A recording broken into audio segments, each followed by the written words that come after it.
Hello, this is Andrine, a Jewish American priestess, and we're just past the summer solstice, and the global events have turned very unpleasant.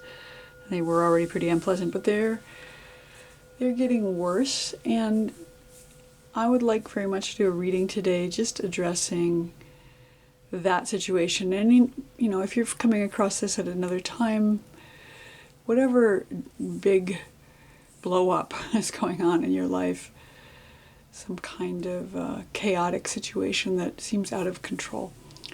So I'm going to do a reading today with the Hebrunes on that theme of how can we shepherd ourselves or count on the divine to help us through this moment of crisis and chaos, to find a place for center, to find our place between the anxiety and crises that are happening right now in the world, in the situation.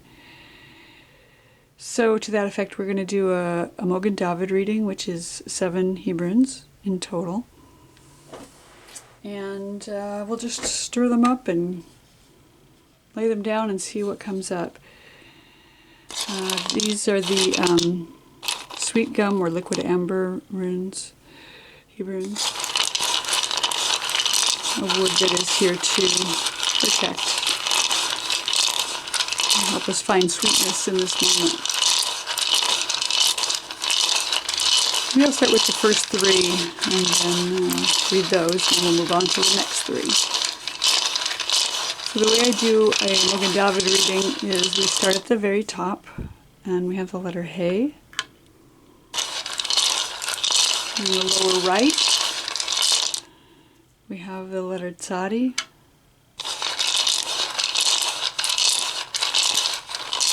And in the lower left, we have the Ein Sof. Alright, I'm going to zoom this in a little bit, and we'll take a look at each of these letters in their space and see what the meanings are. Starting at the top of our reading, this position in the reading is what's coming down from divinity for us right now in this moment. And we have the letter Hey. The letter Hey is the 5th letter in Hebrew. It's the letter that represents the 5 levels of the soul and the 5 fingers on the hand. It also has a connotation with light, because in Torah, when we have the creation story, the word light is mentioned 5 times in that first story. So there's a sense of sight that comes with the Hey. And it's the first letter of the word Hineni, which means here I am. It's the answer that one gives when one hears one's name called by the divine. So when you hear your name or your being called by divinity, the right answer is Hineni, here I am, ready and available for service. So I see Hey as being this concept of presence, being available, being present, being willing and ready to move forward, even before we know necessarily what it is we are moving toward. And being able to see our way forward by answering that we are here. So what's coming down from the divine right now is this sense of presence, the sense of staying where we are and holding steady, waiting for the next instructions. First we say Hineni, and then we wait to hear what is coming next. The letter Hey shows up twice in the divine name, the Tetragrammaton, Yud He Vav He, which is this contraction of the verbs to be in the past, present, and future. The idea of becoming, the becoming one that is divinity within each of us. And the fact that it shows up twice is significant to me in that it's this act of showing up and being present, being available, as if presence is half of divinity itself, just being available and willing, ready to listen, ready to see our way forward. So there's something here right now coming down from divinity that is asking us to remain available for service in a way that is meaningful to spirit, to our levels of soul. And it may require action in the body with our hands, with our 5 fingers. But at this moment, it's just showing up. Just show up. Be present. Remain present through whatever crisis or stress is happening. Try to stay in the present moment rather than future tripping and worrying about what might happen, or looking at the past and speculating about how things went before and how they might go now. Just be here. Be here right now. That's our first message. This position in the lower right corner is the position of what is known. What is it we know about our situation right now? And we have the letter Tzadi. Tzadi is the letter that begins the word tzedek, meaning justice, and tzadik, meaning righteous person. It's also the letter that speaks to tzedakah, which is sometimes translated as charity. I think of it more as mutual aid. So we're leaning toward justice. We're bending toward justice. We're hoping for justice. We're trying to remain righteous in ourselves as chaos happens around us. And we're trying to give aid to our fellow in this time. One of the things I love about Tzadi is that it looks like 2 letters combined. It looks like the letter Nun, which is humility, and the letter Yud, which is a seed, or the first letter of the divine name, the Yud He Vav He. So if we can show up with humility and have divinity at our back, justice will come. And so we can trust in that. Well, this is the thing we know. We know that righteousness exists, that justice exists in the world, whether we can see it or not. And it's important for us to remain humble at this time. The other affiliation that comes up for me about Tzadi is that it's affiliated with the trees, right? So it looks a little bit like a tree. You can see the earth and this trunk going up and these branches and maybe even fruit at the top. It's affiliated with the month of Shvat, which is the month in which we count the trees, the birthday of the trees, Tu B'Shvat. Also, the tribe of Asher is affiliated with the month of Shvat. And Asher is a shortened form of Asherah, which is the divine feminine who dwells in the trees. So one thing we know is that we can trust in nature to find the justice that we so desire. And maybe it's time to go out into nature and look a little bit for what is real, like not this idea or these concepts or these fears, but what's real. Can we go out and touch a tree and understand that they're here protecting, standing sentinel over us. So this is the known part, the Tzadi, right now. In the lower left corner, it's representing the position of what is unknown or unseen, but present. So something that is here, but we can't see it. And interestingly, we have the Ein Sof, which is the blank. So what we don't know, we don't know. We can't know. Ein Sof literally means that without end, no end. And I keep a blank in each of my sets because we need to remember that there's something underneath it all. There's some substrate, there's some surface, a blank page on which everything is written. And we cannot know what that is going to, what is going to be written before it's written. There's this sense of both the void and the nothingness, but also the endless capacity, infinite possibility, and the vastness of divinity. So what we might not be able to see right now is that divinity is here, underlying everything. And then no matter what happens, this before time, this after time, this unknown, this vast void of allness and nothingness is underlying it. And we all get to be part of that. We are all part of it now, and even if we can't see it, we can remember that we are part of the vastness of the divine. So I don't know if anybody else finds comfort in that. I do, that if things end and if there's an end of time, that we get to become one with the divine and maybe see more clearly that that allness that is divinity. So our unknown spot is the unknown, and that's sort of amusing to me. All right, let's pull out 3 more letters.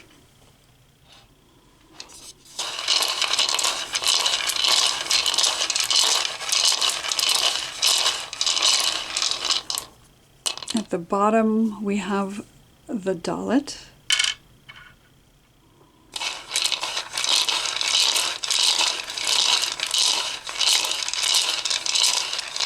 Our upper left corner is the Yud.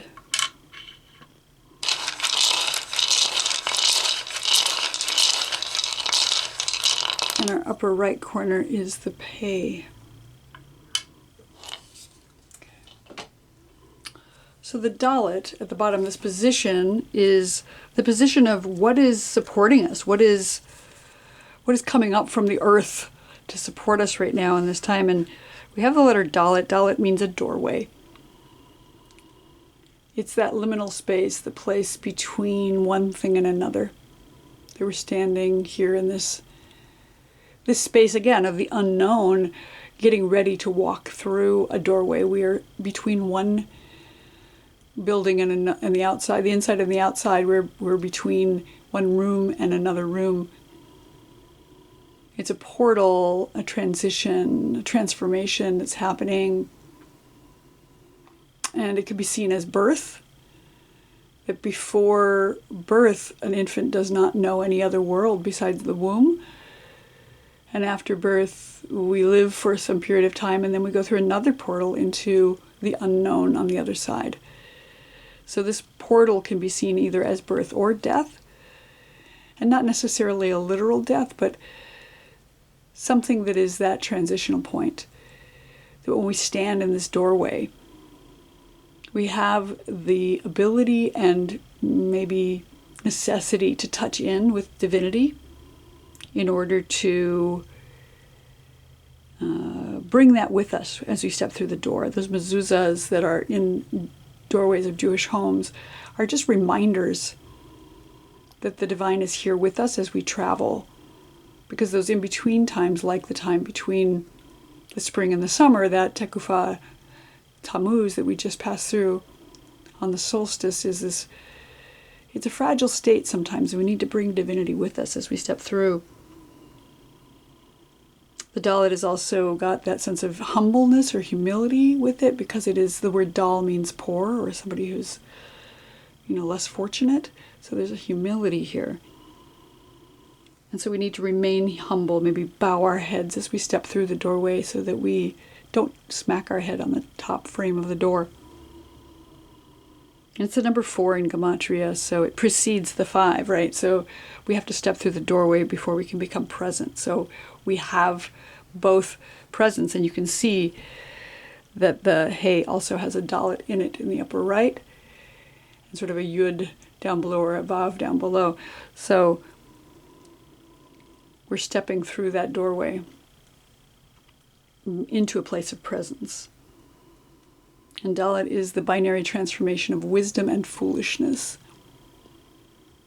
So we want to make wise choices when we step through the door. We want to sit maybe in contemplation before we step through, take the divine with us from one thing to another, so that we have discernment about the wise thing to do in the moment.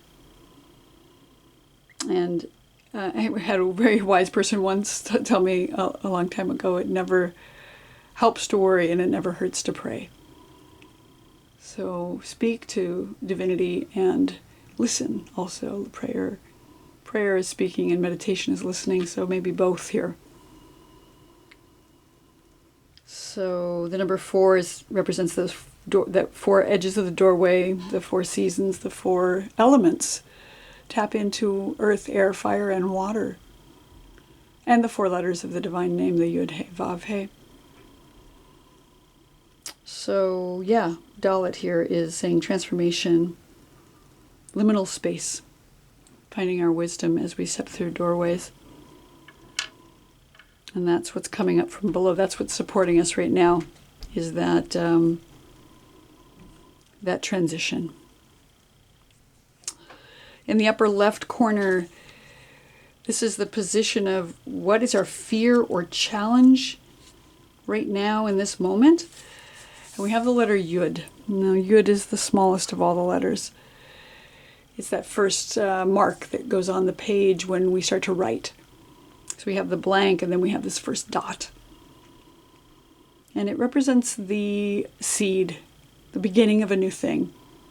At one point, the creation, the point down into which the divine contracted themselves in order to make space for creation at the Big Bang when it's exploded out into everythingness.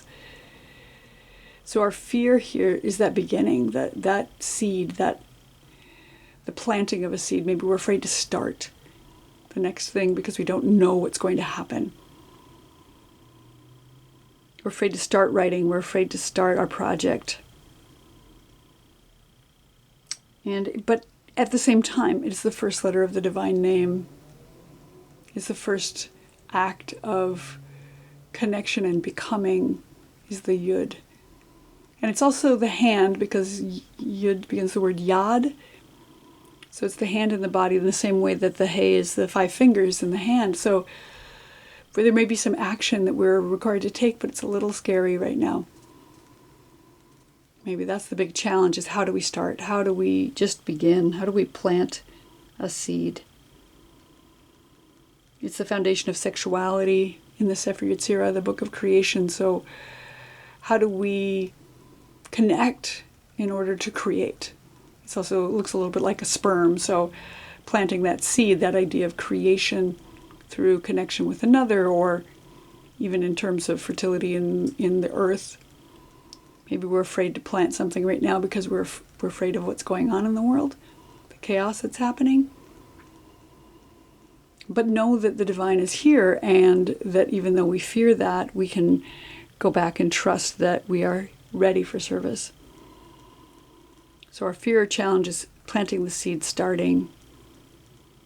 And that's what's come up right now for our fear or challenge.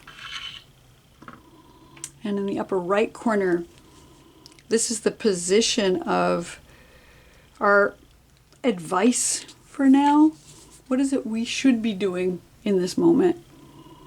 We have the letter Pe or Fe.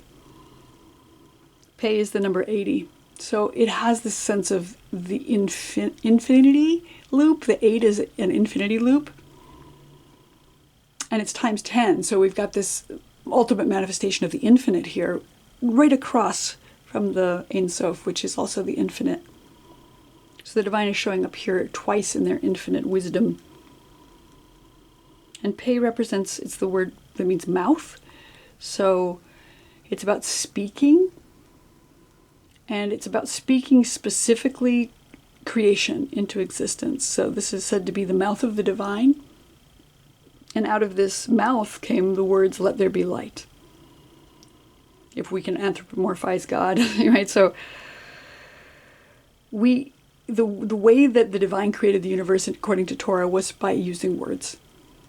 By speaking what they wanted to see in the world into existence. And we are also given the power of speech. So we have this ability to speak what we'd like to see in the world and to bless those things we'd like to see, and rather than cursing. This is the binary foundation of grace and ugliness. So when I sat with that idea, that concept of what is grace and what is ugliness, it's like beauty, blessing, as opposed to ugliness and cursing. So how can we use our words towards saying what we'd like to see rather than saying what we don't want to see? Rather than wishing ill will on somebody or something, can we use our words to imagine what we'd like to see in the world? That we'd like to see wholeness, that we'd like to see peace, that we'd like to see beauty and joy, rather than not wanting to see war or hatred or, naming all the ugliness. How can we use our voices in a powerful way that brings forth the world to come in a way that we would love to see it? And I'm not talking about the afterlife. I'm talking about the world that we'd like to have, where we'd like to live now. We can create, we can manifest things with our own words. And Pe is also the letter that begins the word pane, which means face. So a lot of times it's like panim. We can become face to face with the divine. And one of the ways we become face to face with the divine is by speaking, by saying what we'd like to see, by asking for what we'd like to see, by listening to the voice, listening to the voice of the infinite.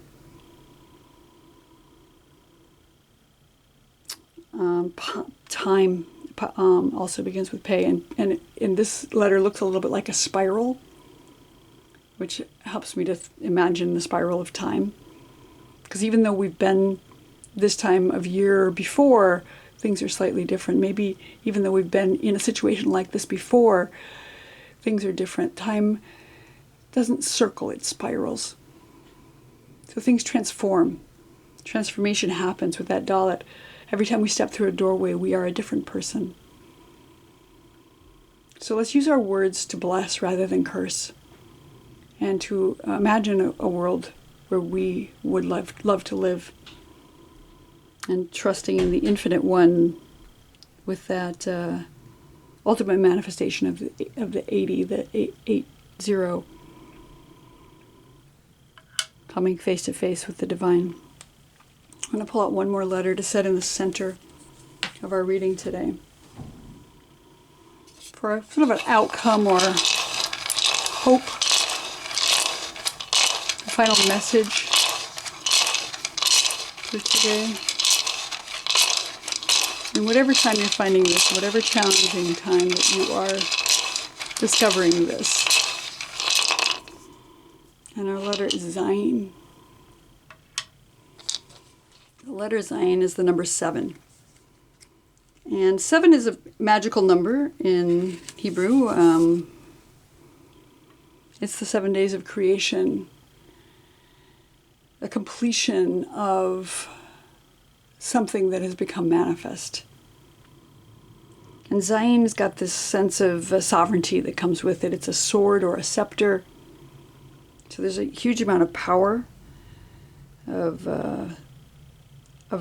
malchut or malchuta, which is sovereignty. So the divine sovereign is here with power and strength, protection, and a sense of completion. The Zayin and the number 7 are connected to the Shekhinah, the indwelling presence of the feminine divine, the Shabbat bride, the one who comes to bring comfort and rest on this day. And because Zayin is 7, it's that 7th day of creation, which is Shabbat. And Shabbat is the day after all of creation is completed that the divine rested. And it's not because the divine requires rest, but because rest is a holy act. And we too are holy and called to be holy and do sacred acts. So rest is one of the things that we are being called into right now. Take some time to rest in the sovereignty of the divine, in the arms of the Shekhinah, knowing that that sovereignty is protecting us, that there is a might that comes with it, but also, again, rest. So, and magic, right? So 7 is this lucky number. It's a magical number.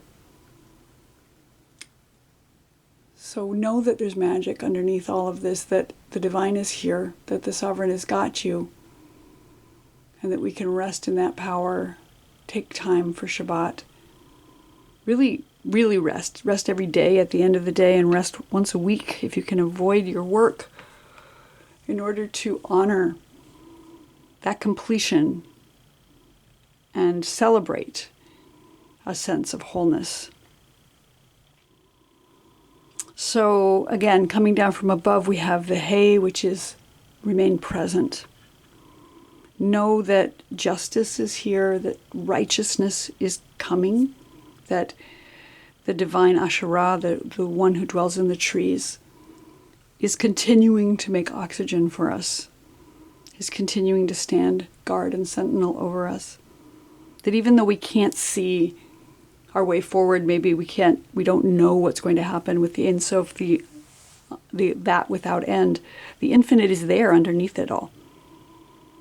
Our transition is coming up from this place of stepping through into a liminal space. And I see a little ant friend here, is the smallest of insects on my smallest of letters, the Yud, which is our fear or challenge right now. That maybe we don't want to plant a seed because we're not sure what's going to happen. But the divine seed, the divine spark is also here. And even if it's a hard thing to do right now, we need to maybe be in this doorway, be in this place of just holding space so that we can plant that seed in the infinite unknown. And speak what we'd like to see in the world. Maybe speak before we plant. I think that seems right. That we're being called to bless and imagine what we would like to see before we start planting seeds. And rest that there's power here, that the divine Shekhinah, the feminine Shabbat bride, is holding that sword, holding that scepter, holding sovereignty, and giving us a time for rest right now. I think it's a good reading to help us find our way through this difficult time. Remain present. Don't rush forward. Take time to imagine what you'd like to see before planting a seed. But know that the divine sovereign is here, the infinite one, the Shekhinah, the Asherah. They're all one here, guiding and holding space and lifting us up. Thank you so much for watching, and I look forward to seeing you here next time.